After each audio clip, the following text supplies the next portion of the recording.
Minsan ba ay napapaisip ka kung ano ang mga bagay na maaaring mangyari sa hinaharap? Mahirap mapredik o mahulaan kung ano nga ba ang magiging kapalaran ng mundo sa paglipas ng maraming taon. Gayunpaman, may mga bagay akong ibabahagi sa inyo tungkol sa mga posible o maaaring mangyari sa future. Ito ay nagmula lamang sa aking sariling pagmumuni-muni kung ano nga ba ang mga bagay na maaaring mangyari sa mundo sa hinaharap. Let's say, sa taong 3000. Kaya, simulan na natin.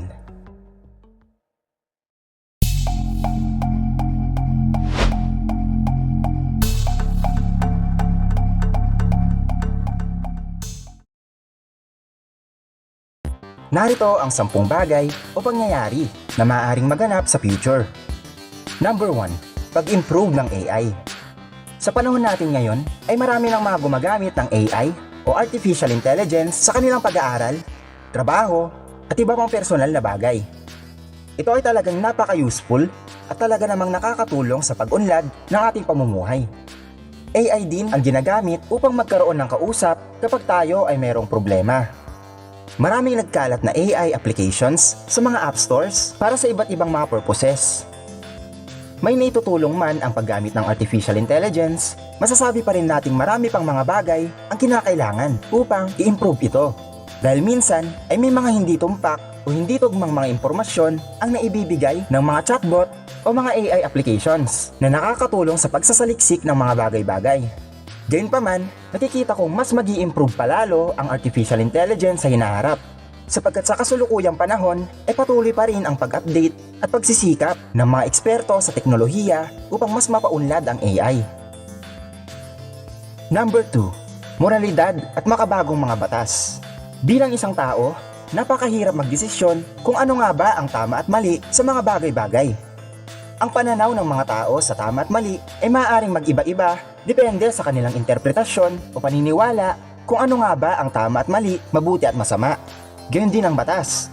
Bawat bansa ay may kanya-kanyang mga batas na ipinatutupad. Gayunpaman, maaari nating masabi na hindi lahat ng batas na ipinapatupad ng isang bansa ay laging tama o mabuti.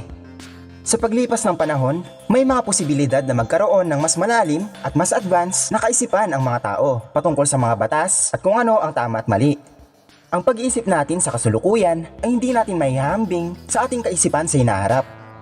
Maraming napapatuloy sa pag-aaral sa moralidad at batas ng bawat bansa at talaga namang napakahalaga nito sa pamumuhay ng bawat nilalang. Kaya naman, sa paglago at pagpapatuloy sa pag-aaral ng mga ito ay may posibilidad na maaring magkaroon ng mas malawak na kaalaman sa mga batas at moralidad ang mga tao sa hinaharap. Number 3. Pag-unlad ng medisina. Maraming nagkakasakit sa ating kasalukuyang panahon. Kaya naman, napakalaking tulong ang pagpunta sa mga ospital upang kumonsulta sa mga eksperto sa kalusugan gaya ng mga doktor. Ngunit hindi lahat ng gamot na inirereseta ng doktor ay talagang epektibo. May mga kaso na ang gamot ay pumapalya rin at napakahirap nito dahil bumabalik ang mga sintomas ng isang taong may sakit. Meron ding mga doktor ang hindi rin nagagawang mapagaling ang mga pasyente sa kanilang mga sakit at ito ay karaniwan namang normal. Ang medisina ay sadyang mahalagang bagay na patuloy na pinag-aaralan ng mga eksperto sa buong mundo. Ito ay talagang nakakatulong sa paggaling ng mga pasyente. Ang pagpapatuloy sa pag-aaral ng medisina ay maaaring magkaroon ng malaking positive impact sa mga panahong darating. Ito ay posibleng makapagbigay ng napakahusay na skills at malawak na kaalaman ng isang doktor sa mundo ng medisina sa hinaharap at maaaring mas mapagaling ang mga tao sa kanilang malulubha at bihirang mga sakit. Number 4. Reverse aging. Hindi pa gaanong maipaliwanag ng buo ng mga eksperto ang dahilan kung bakit tumatanda ang isang tao. Subalit maaaring ang dahilan nito ay ang pagbabago sa genes ng isang nilalang kaya ito tumatanda. Gayon din ang pag-expose sa init o radiation ng araw. Subalit ayon sa aking pananaliksik ay maaaring marisolba o mapigilan ang pagtanda ng isang tao pagdating ng araw. Sa paglipas ng panahon ay may posibilidad na maging advance ang kaalaman ng mga eksperto patungkol sa pagtanda o pangungulubot ng mga balat sa katawan. Maaaring maging responsable dito ang paggamit ng mas improved na medisina at makabagong teknolohiya sa hinaharap. Number 5. Pag-unlad ng kaalaman at makabagong skills. Sa kasalukuyan ay hindi pa natin lubos na naiintindihan ang mga bagay-bagay sa mundo at maging sa kalawakan. Gayunpaman, ang mga tao sa buong mundo ay nagpapatuloy sa pag-aaral ng agham at teknolohiya sa ating panahon. Kaya naman, sa hinaharap ay maaari tayong magkaroon ng mas malawak na kaalaman at kahusayan sa mga bagay sa ating kapaligiran. At ito ay mahalaga at posible ring makatulong sa ating pag-unlad bilang mga individual. Number 6. Pagkabuhay ng mga extinct animals. Sa patuloy na pag-aaral ng DNA ng mga organismo sa buong mundo, ay mas maraming nadidiskubre ang mga eksperto sa mga bagay na maaaring magawa sa pamamagitan nito. Isa na nga dito ang cloning ng mga hayop. May ilang eksperto na nagsabi na posible pa daw mabuhay ang mga extinct na organismo sa pamamagitan ng DNA. Subalit dahil milyon-milyong taon na ang lumipas, ay tuluyan ang nasira ang DNA ng mga sinaunang hayop. Gayunpaman, patuloy pa rin ang pag-aaral ng mga siyentipiko upang masolusyonan ang problemang ito. At hindi lamang mga hayop, kundi pati na rin sa mga halaman na nawala sa mga lumipas na panahon. Sino mag-aakalang ang mga sinaunang hayop gaya ng mga dinosaurs na namatay milyong taon na ang nakakalipas ay muling mabubuhay sa mas advanced na panahon? Number 7. Makabago at super advanced na teknolohiya. Alam natin na sa panahon ngayon ay laganap na ang mga teknolohiya o mga gadgets na ginagamit natin sa araw-araw. Ang mga bagay na ito ay nakakatulong sa ating komunikasyon, trabaho, pag-aaral at libangan. Ngunit kung sa kasalukuyang panahon ay umiiral na ang mga makabagong teknolohiya, paano pa kaya sa hinaharap? Mahirap mahulaan ang mga bagay na maaaring mangyari sa future. Subalit ang pag-iisip ng mga advance o makabagong kagamitan gaya ng teknolohiya ay madali lang. Dahil sa pag-iral ng mga ito sa ating panahon ay masasabi nating mas magiging high-tech ang mga bagay-bagay sa hinaharap. Number 8. Artificial humans. Ang AI o Artificial Intelligence na nabanggit ko kanina ay mayroong virtual na kaisipan at nakakapagbigay ng impormasyon na gaya ng isang matalinong tao. Sa pag-update at pag-unlad ng AI sa hinaharap ay maaari ding makalikha ang mga eksperto ng tinatawag na artificial humans. Ang artificial human ay isang robot na nilikha sa wangis ng tao. Ito ay posibleng malikha sa pamamagitan ng makabagong agham at teknolohiya sa hinaharap. Ang artificial human ay maaaring makapagsalita, kumilos, at magkaroon din ng pag-iisip na gaya ng totoong tao. Ito rin ay maaaring makatulong sa mga gawain tulad ng paghuhugas ng pinggan, paglilinis ng bahay, pagtatanim, at maging ng mga procedures sa ospital. Gayunpaman, ang mga bagay patungkol sa artificial human ay isang malalim at malawak na usapin na hindi basta-basta maaaring isagawa sa hinaharap. Ito ay kinakailangan mo ng pag-isipan ng mabuti at mahalaga rin ang isyong ito sa larangan ng etika at moralidad.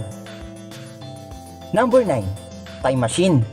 Ayon sa mga eksperto sa kasalukuyang panahon, ang time machine ay itinuturing pa rin bilang isang science fiction. Isang bagay o pangyayari na imposibleng magawa sa pamamagitan ng siyensya. Ang time machine ay isang makina o advanced technology na ginagamit sa time traveling.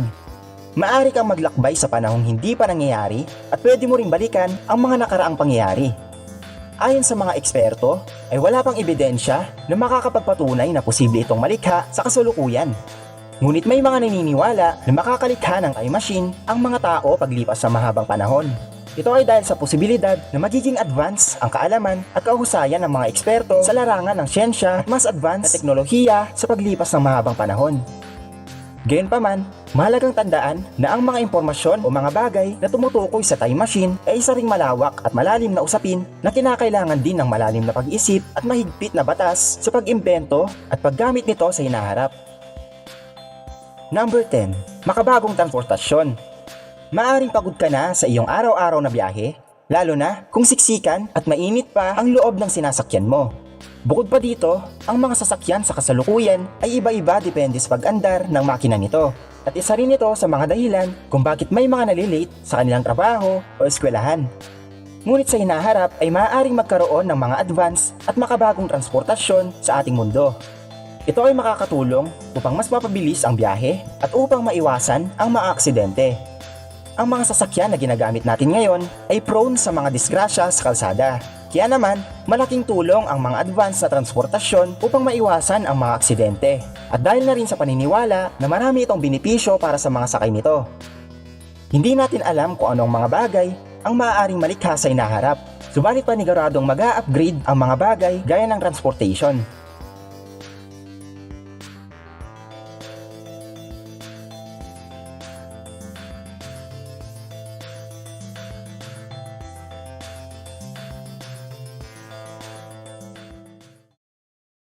It's trivia time! Alam niyo bang ang smartphone ang pinaka-ginagamit ng mga tao sa buong mundo sa kasalukuyang panahon? Oo, ito ay dahil maraming mga benepisyo ang paggamit nito at mas madaling dalhin sa kahit saan. Marami ding mga bagay na kayang gawin ng computer na kaya rin gawin ng smartphone, gaya ng paggamit ng social media, paglalaro ng offline at online games at marami pang iba.